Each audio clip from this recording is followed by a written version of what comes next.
Vous demandez sur la 2, verset 256. Allah dit la ikraha fi din. Nul contrainte en religion. Ça veut dire qu'on ne force pas quelqu'un. Sur la 3, verset 20. Ton devoir n'est que la transmission du message. Sur la 5, verset 99. Il n'est comme messager que de transmettre le message. Ce n'est pas forcé. L'islam se propose, ça ne s'impose pas. Et ce qui est forcé à croire les gens, c'est dans la Bible.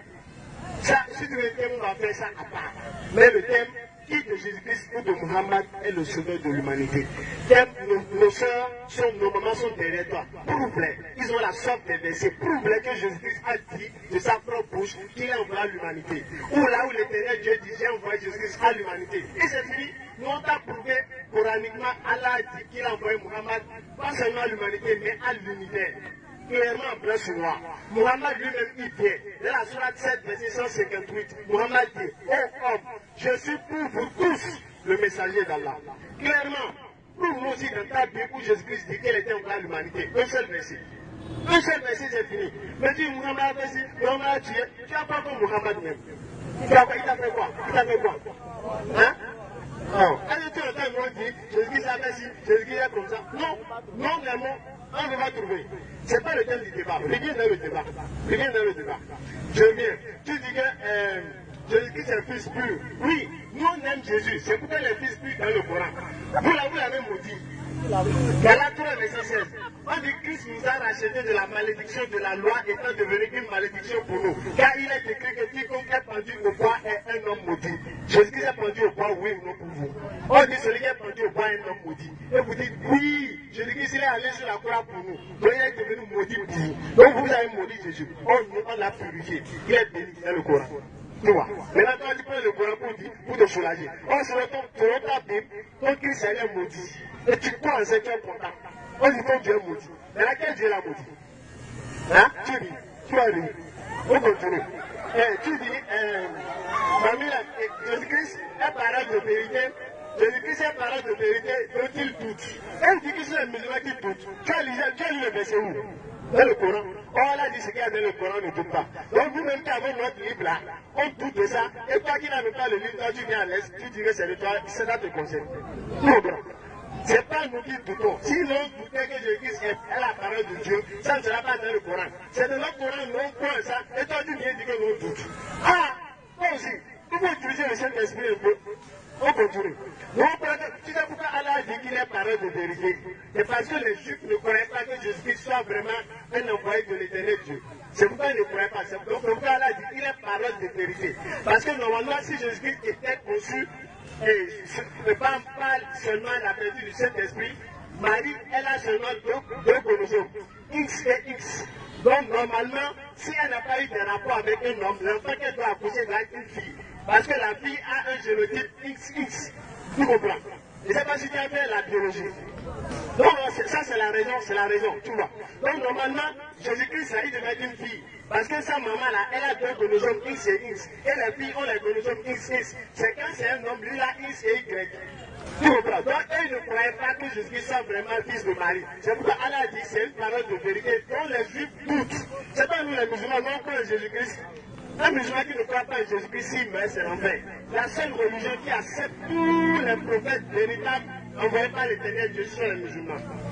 C'est l'islam seul qui accepte toutes les religions. Les Juifs, là, ils ont renié Jésus. Tu sais comment les Juifs appelaient Jésus? Ben Sada, fils de pute. Comme Dieu, là, on l'appelle fils de pute. Tu es content?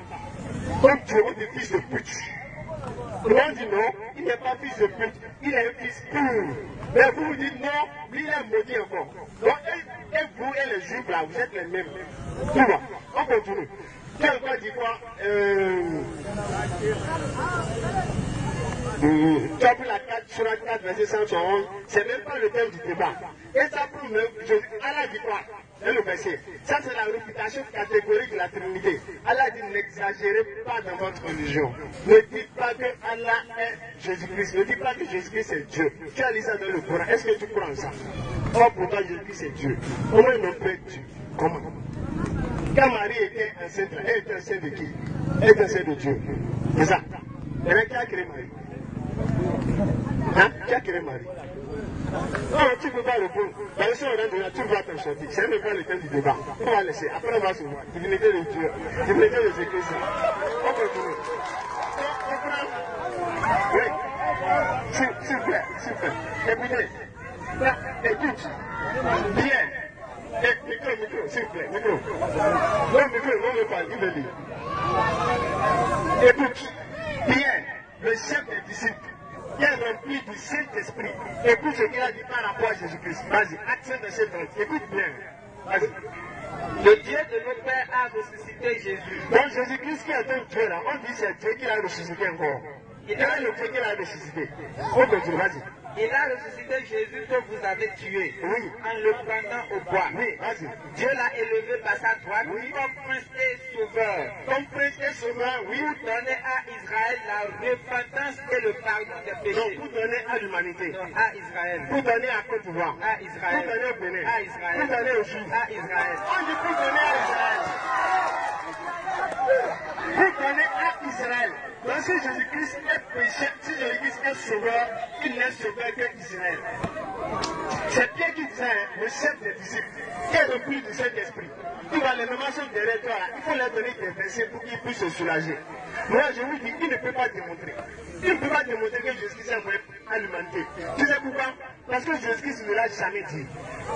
Dieu ne l'a jamais dit. Jésus-Christ ne l'a jamais dit. Et là, toi, tu vas sortir ça tout. Dieu, l'éternel Dieu a dit, il a envoyé Jésus-Christ pour le peuple d'Israël. Jésus-Christ lui-même dit qu'il a été envoyé seulement à la maison d'Israël. Pierre, le chef des disciples, il prend toujours la parole lorsqu'il faut parler au nom des apôtres. Pierre a dit que Jésus-Christ, là, il est le sauveur d'Israël.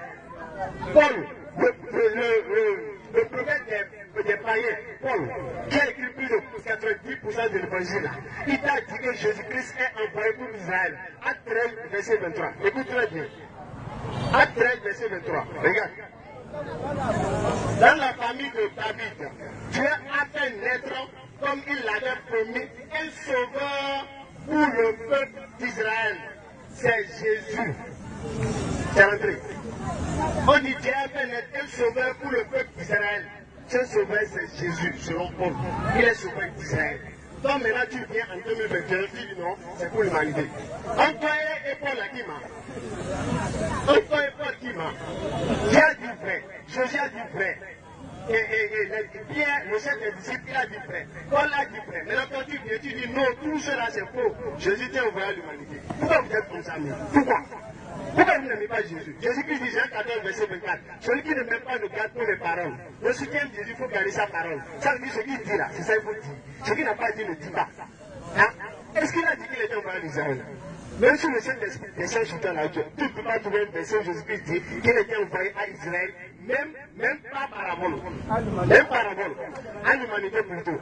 Même avec une parabole, tu ne peux pas le prouver.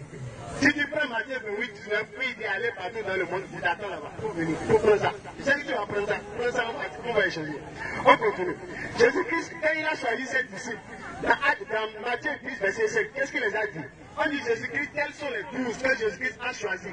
Après leur avoir donné des instructions suivantes, n'allez pas sur les païens. Païens, ils n'étaient pas dans l'humanité. Mais Jésus-Christ a dit à ses disciples, n'allez pas chez les païens. N'entrez pas dans les villes des Samaritains. Mais allez plutôt vers les brebis perdues de la maison d'Israël. Jésus-Christ est venu pour deux missions. D'abord, réconcilier les enfants d'Israël. Pourquoi? Parce qu'après la mort du roi Salomon, dans Jérémie 32, verset 39, elle a donné le coup en deux.